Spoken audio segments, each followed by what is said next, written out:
Et la dernière fois, je vous ai enseigné sur ce que vous permettez en ne priant pas.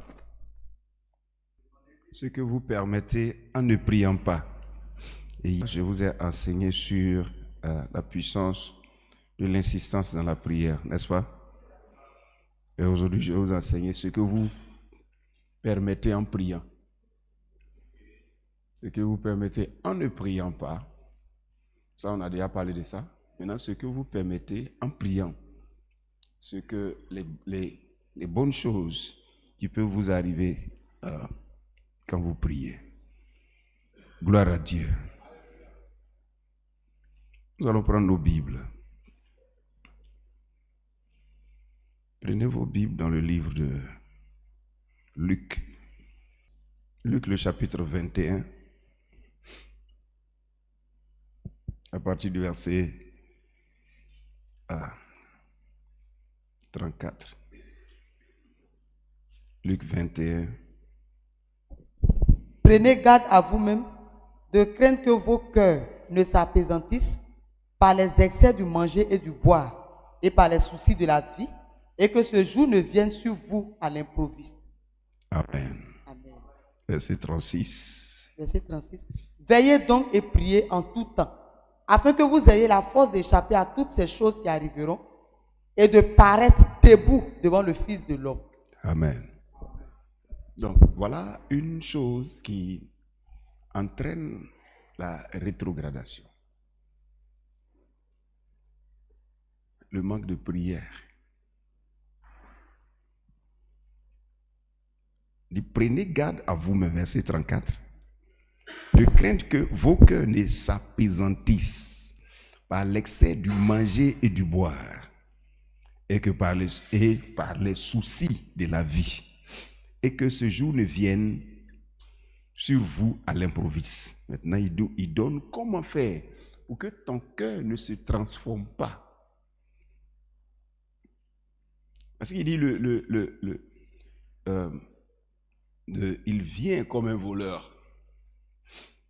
Verset 36, veillez donc et priez en tout temps, afin que vous ayez la force d'échapper à toutes ces choses qui arriveront. Regarde, maintenir une vie de prière est nécessaire pour un être humain, fils de Dieu sur la terre. Pourquoi? Parce que le manque de prière te transforme. Est-ce que vous comprenez ça?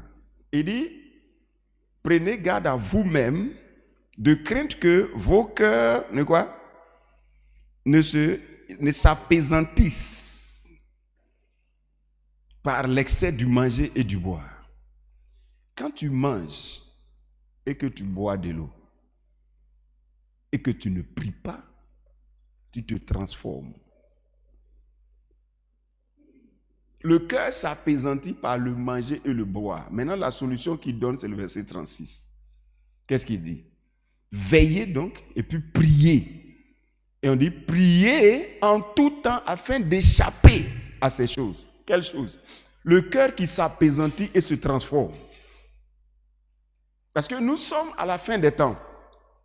Alors, la Bible dit, l'amour de plusieurs se refroidiront, n'est-ce pas?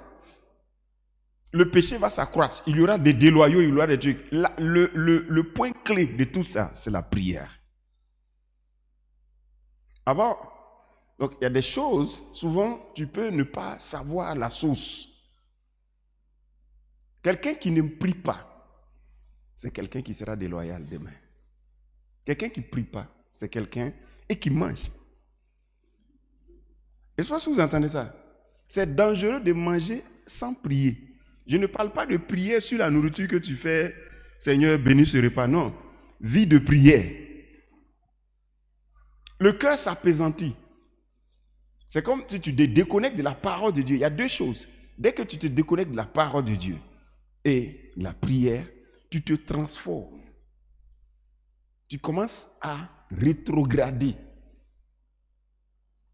Tu te rends compte que des choses qui ne t'attiraient pas avant commencent à t'attirer.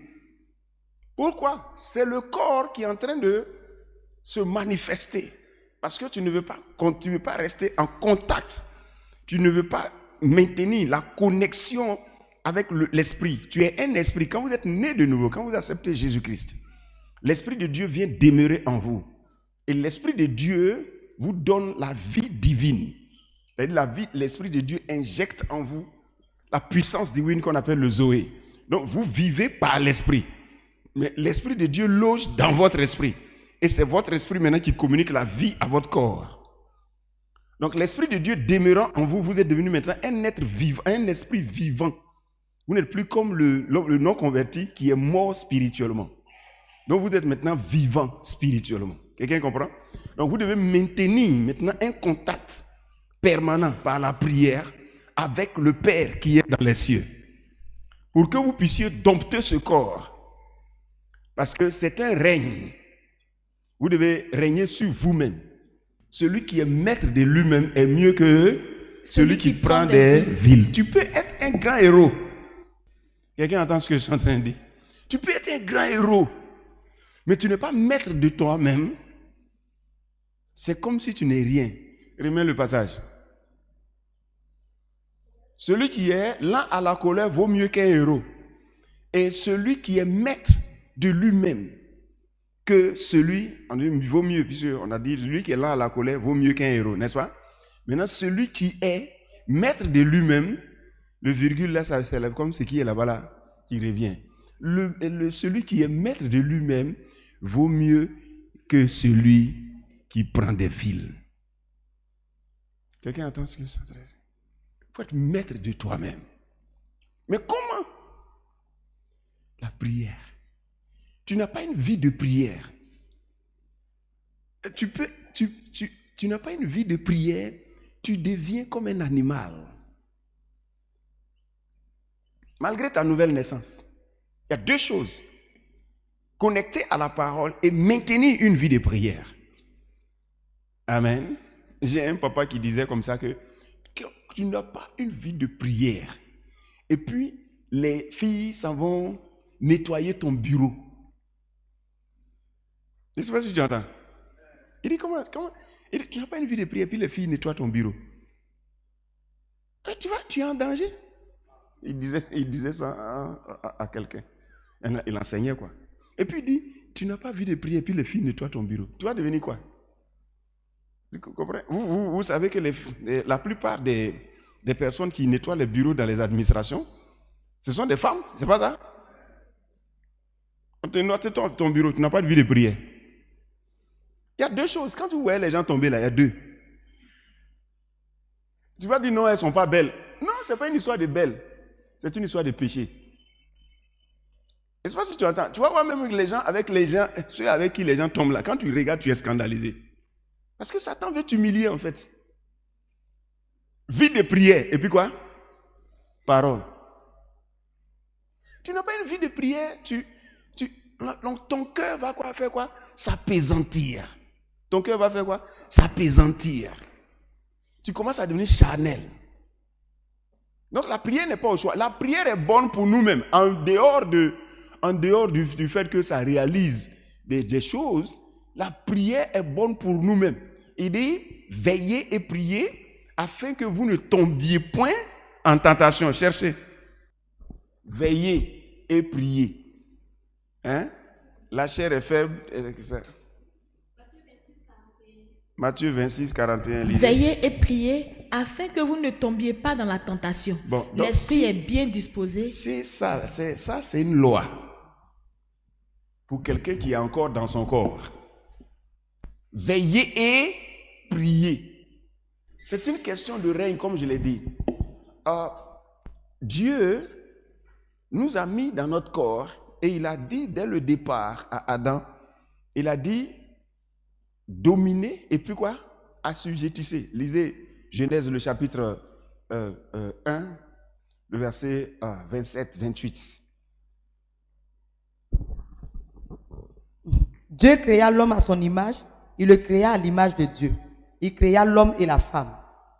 Dieu les bénit et Dieu leur dit, soyez féconds, multipliez, remplissez la terre et l'assujettissez. L'assujettissez Continue. Et dominer sur les poissons de la mer. Donc, la terre, on dit d'assujettir la terre. Le corps provenait de la terre. On demande à l'homme d'assujettir la terre. Donc, il doit assujettir son corps. Il doit dominer son corps. Il doit le maîtriser. Quelqu'un comprend? Alléluia. Donc, le corps, on règne sur le corps.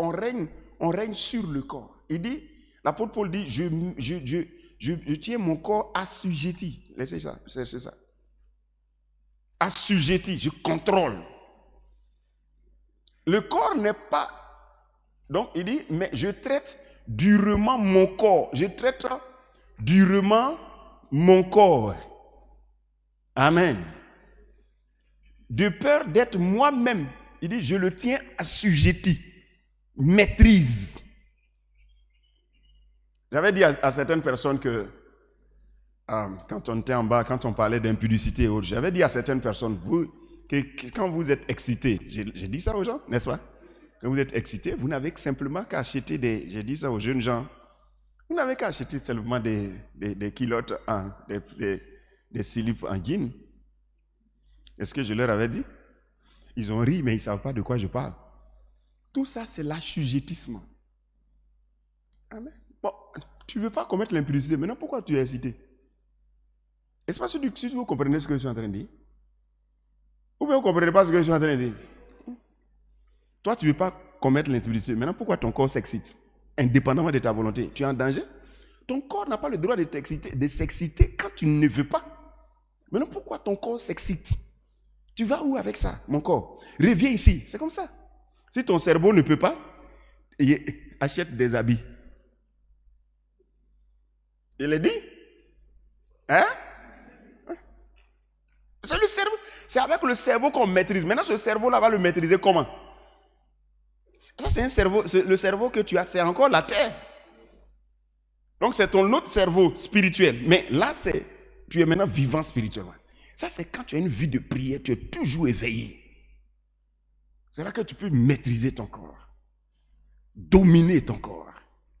Vous savez que l'homme est j'allais dire en 2 ou bien en 3 dimensions. Prenez l'homme en 2 dimensions. Je vais dire 2 dimensions parce que l'autre dimension, ce n'est pas une vraie dimension. On parle de l'âme, mais bon, les gens croient que c'est dimension, que ce n'est pas dimension. Amen. Quand on dit l'homme est en 3 dimensions, là, c'est quoi? On dit c'est un esprit qui a une âme et qui vit dans un corps. Donc, à une âme, là, je laisse ça. Parce que l'âme, c'est simplement un caractère. C'est ça qui forme le caractère. C'est seulement une aptitude.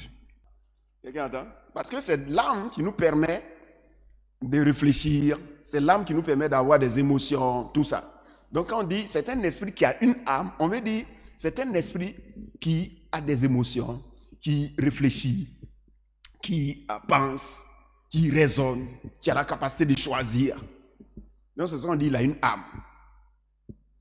Donc l'âme, si tu veux prendre l'âme comme ça, donc c'est ça qu'on dit, c'est sa personnalité. Parce que c'est avec des informations que ça se forme. Quelqu'un entend? Actuellement, ta personnalité ou bien ton âme est formée à partir des informations d'ici. Et à partir des informations d'ici. Le jour où tu ne seras pas dans ton corps, ton âme sera formée autrement. Avec les réalités de là-bas. Mais c'est avec les réalités d'ici que ton âme se forme. Imagine que tu as vécu dans une culture baoulée où les filles se marient à 12 ans, bon, par exemple. C'est pas vrai, mais je vais dire, c'est un exemple que je donne. Tu vas, par exemple, chez tes parents, tu vois que les gens de ton âge, toutes les petites filles là sont déjà enceintes, elles ont déjà 2 enfants, pendant que toi, tu as 16 ans.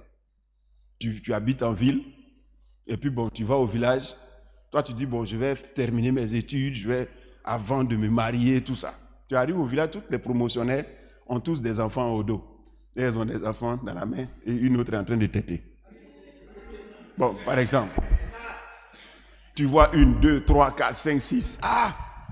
Tu te dis que tu es en retard, n'est-ce pas? Alors que tu as 16 ans. Donc, avec ça, donc elles vont se moquer de toi. Vous dites, toi, tu te retardes. Tu es allé faire des études, tu es en train de te retarder. Leur réflexion, ce qu'on leur a donné de voir, elles ont réfléchi là-dessus, elles ont adopté une manière d'être, une manière de penser. Ça, c'est leur âme qui les a rendus comme ça. Maintenant, toi, tu viens de la ville. Toi, tu trouves qu'elles ne sont pas normales. Toi aussi, ton âme a été formée avec d'autres informations. Donc, ce qu'on appelle âme, là, c'est une capacité que tu as d'être modélé. D'être modélé, avoir un caractère. C'est ce que Dieu nous a donné, c'est ça qui nous permet d'être libres. Donc, si on ne l'écoute pas, et si on écoute quelqu'un d'autre, on devient quelqu'un d'autre. J'espère que vous comprenez. Donc, sans âme, il n'y a pas de liberté. C'est pour ça que les machines n'ont pas d'âme. Les machines n'ont pas d'âme parce que l'information que tu as mis dedans, c'est ça qui te donne. Mais la machine n'a pas la possibilité de te désobéir à toi qui l'as fait. J'espère que vous comprenez. Ce que tu as dit, c'est ce que la personne répète. Ok, l'être humain, ce n'est pas la même chose. L'être humain réfléchit. Donc, c'est comme si l'âme, on lui a donné ça, c'est comme si c'est sa liberté. Donc, s'il a vécu dans telle culture, il pense comme ça, il réfléchit comme ça et autres. Quelqu'un entend ce qu'on appelle âme maintenant? Donc, l'homme est un esprit qui a une âme. Capacité de réflexion, capacité de penser, d'analyser, d'adopter, de rejeter. Tu comprends, non? On est d'accord? Voilà. Et il vit dans un corps. Vous voyez ça? Et puis maintenant, il vit dans un corps. Maintenant, regardez ceci. Dès qu'il commence à vivre dans le corps, par exemple, je prends, si tu dors, voilà ce qui se passe. Par exemple, tu es en train de dormir, tu es en train de faire un rêve. Tu as fait un rêve où tu es à la plage, n'est-ce pas? À la plage, le vent te souffle, tout ça. Alors que c'est le ventilateur ou bien ce n'est pas le ventilateur, tu vois? Tu as déjà converti le vent là en fonction de ton rêve. Maintenant, on vient de te réveiller un coup. Tu vas voir que tu as besoin de temps. Tu t'assois. Tu vois, non? Et puis après, tu te rends compte que parce que c'est les nouvelles informations pour que tu puisses. C'est parce que tu as une âme que c'est comme ça. Donc, le jour où tu n'es plus dans ton corps, quand tu vas arriver maintenant au ciel, c'est une autre réalité, n'est-ce pas? Si Dieu a effacé ta mémoire, tu vas t'adapter aux réalités de là-bas. J'espère que tu entends. Donc, tu penses comme là-bas. Maintenant, imagine que tu pensais juste comme là-bas, puisque tu étais mort. Donc, tu pensais comme là-bas, tu étais avec l'ange. C'est ce qui arrive à ceux qui sont morts et ressuscités. Ils se promènent avec l'ange au paradis, tout ça. Et puis, un coup, l'ange il fait ça. Allez, retourne dans ton corps. Et puis, vous revient dans son corps. Et puis, il regarde autour des gens. Et puis, il ne sait pas c'est quoi ce qui se passe. Jusqu'à ce que sa mémoire se repositionne. Et puis, sur la terre. Souvent, il a oublié les informations de l'autre côté. Quand il veut se souvenir, c'est un peu difficile. C'est l'âme qui fait ça. Ça veut dire que tu peux vivre. Aujourd'hui, on peut te prendre, t'envoyer au ciel. Tu vas t'adapter. Après, on va t'envoyer dans ton corps. Tu vas t'adapter. Quelqu'un entend ce que je suis en train de dire? Amen. C'est clair? Tout à l'heure, dans ton rêve, tu étais à Abidjan. Amen. Tu te promenais à Djamé. Et si tu es quelqu'un qui parle en rêve, on t'a déjà vu en train de demander prix des t-shirts là-bas. C'est combien? C'est combien? C'est combien? Réveille-toi! C'est combien? Hein?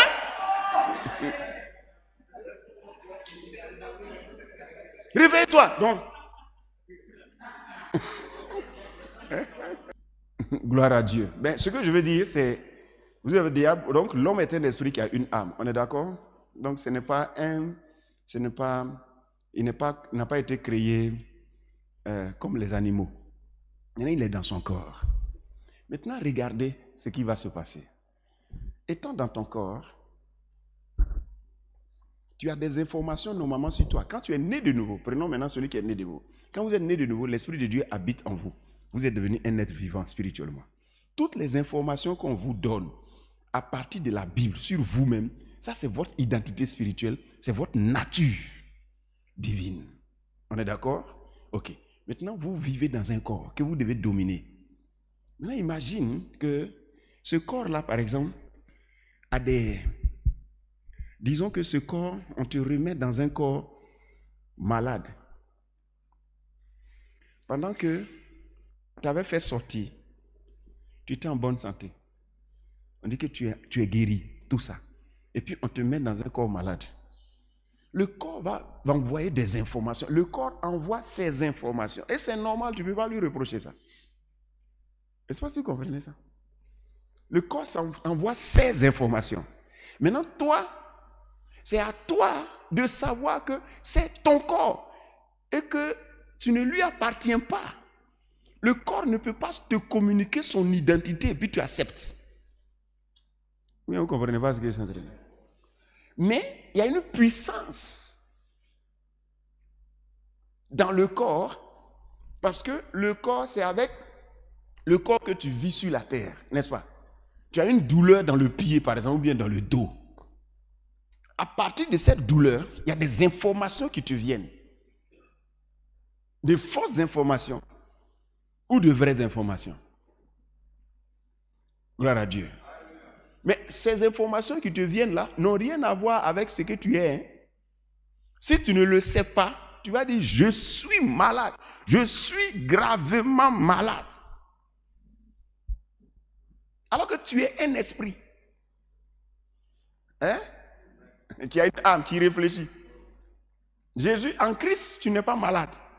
Maintenant, tu es dans un corps qui est malade. Et puis tu dis, je suis malade. Est-ce que vous comprenez ça? Donc, celui qui ne comprend pas ça, quand tu es dans un corps malade, qui souffre, et puis tu dis, je ne suis pas malade, je suis guéri, je ne peux jamais être malade. On dit, affaire d'église, elle est en train de te rendre fou. Ok, non. Tu sais faire la différence entre le vêtement et puis toi-même.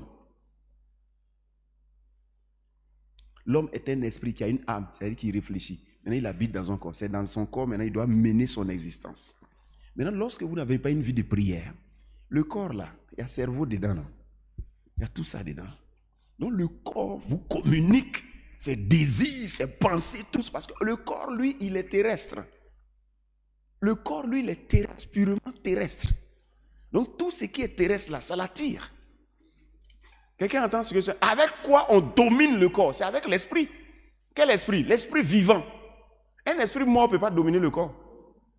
Donc quand l'esprit de Dieu est revenu dans notre esprit et que nous sommes maintenant vivants, nous pouvons contrôler notre corps. Maintenant quand on contrôle notre corps, c'est dans quel sens on va contrôler notre corps? Dans le sens de la parole de Dieu. Parce que nous sommes venus dans ce monde pour faire la volonté de Dieu. Notre corps par exemple, est là parce que nous sommes sur la terre. Mais seulement ce corps-là veut se nourrir.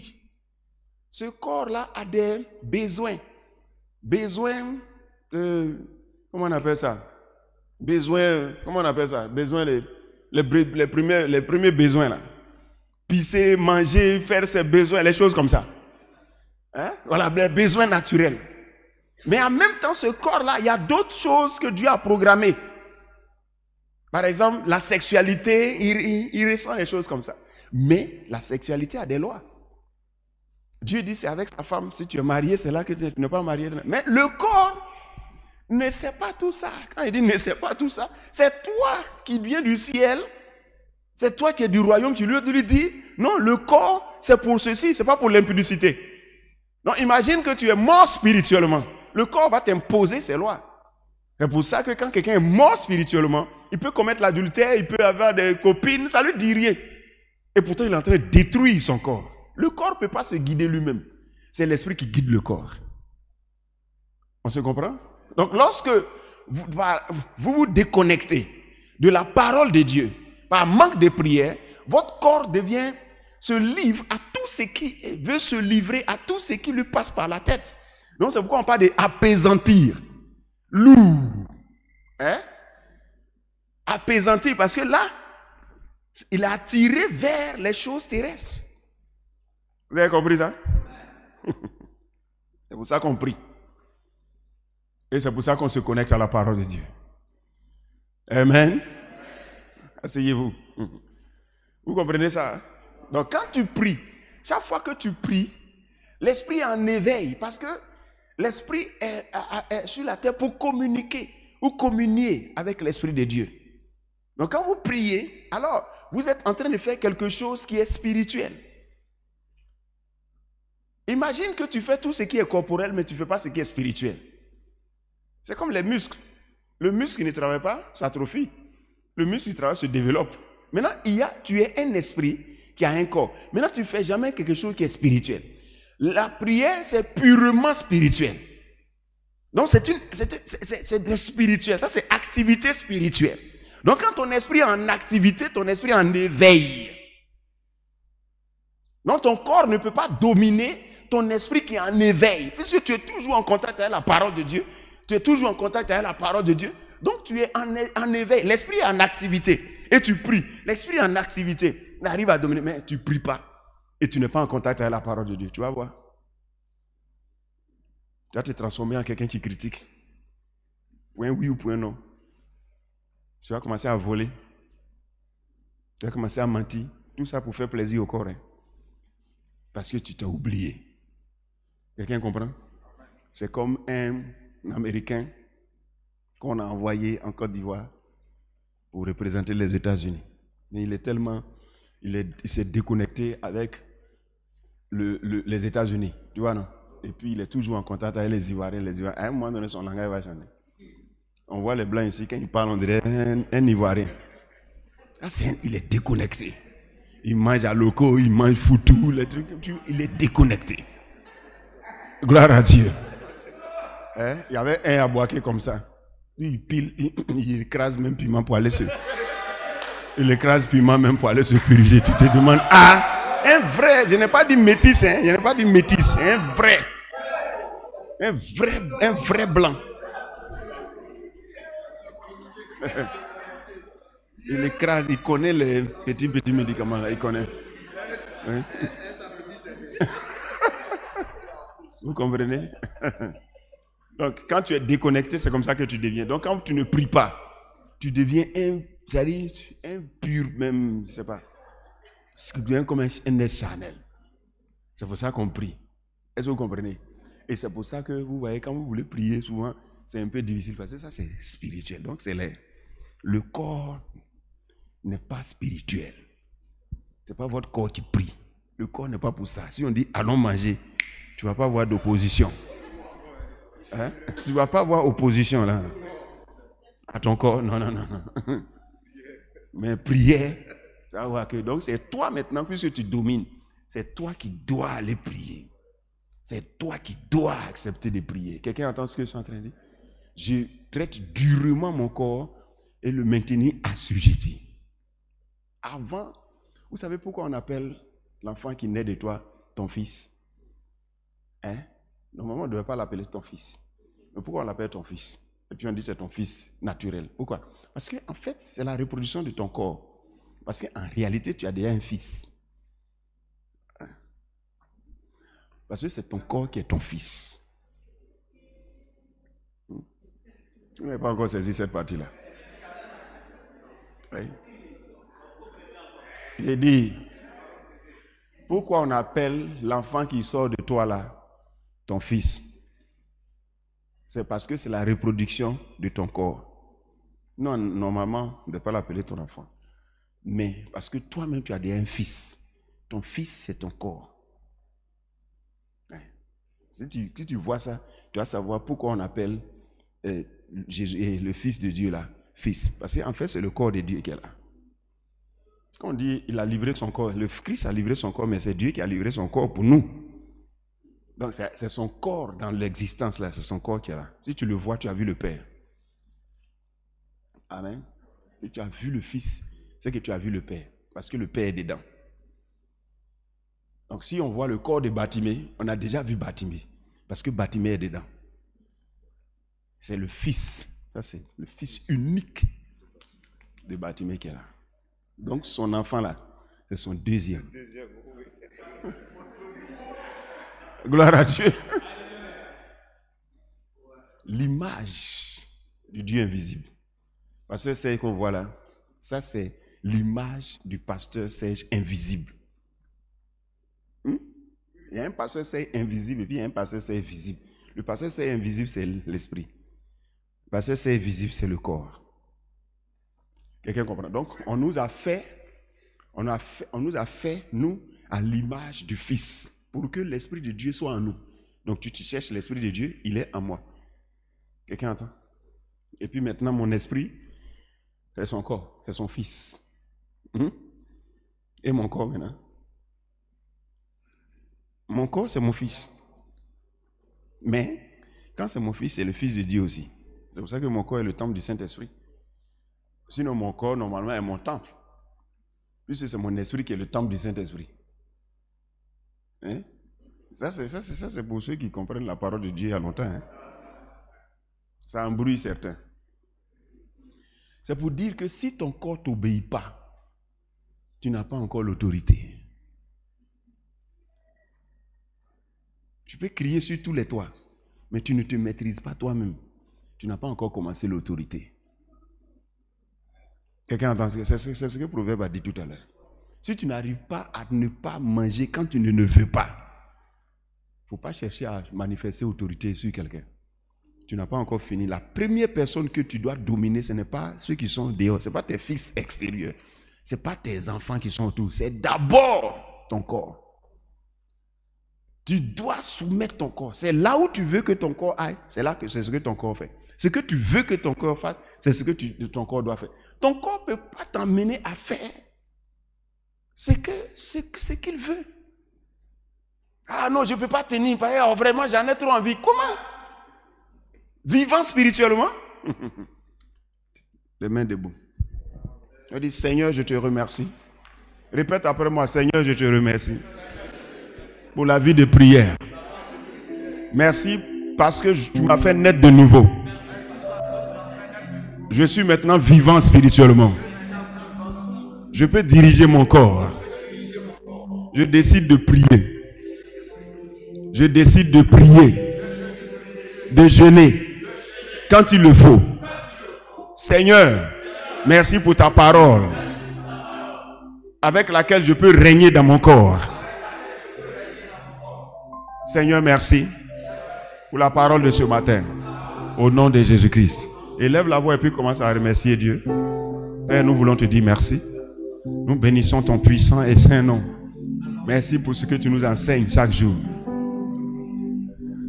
Gloire et honneur à toi, Seigneur, Père, pour ce que tu es bon envers nous et tu nous expliques chaque jour comment tu nous as créés afin que nous comprenions et que nous agissions. Nous te bénissons, Éternel, notre Père. Au nom de Jésus-Christ, nous avons prié. Quelqu'un dit Amen. Alors votre journée est bénie. Quelqu'un ne se comportera pas comme un charnel ce matin au nom de Jésus-Christ. Tu ne feras pas toutes les idées qui te passent par la tête parce que tout ce qui passe par la tête n'est pas forcément de l'esprit. Donc, ce matin est un jour de gloire pour toi. Le Seigneur te dirige. Il te donne la paix dans toutes tes activités.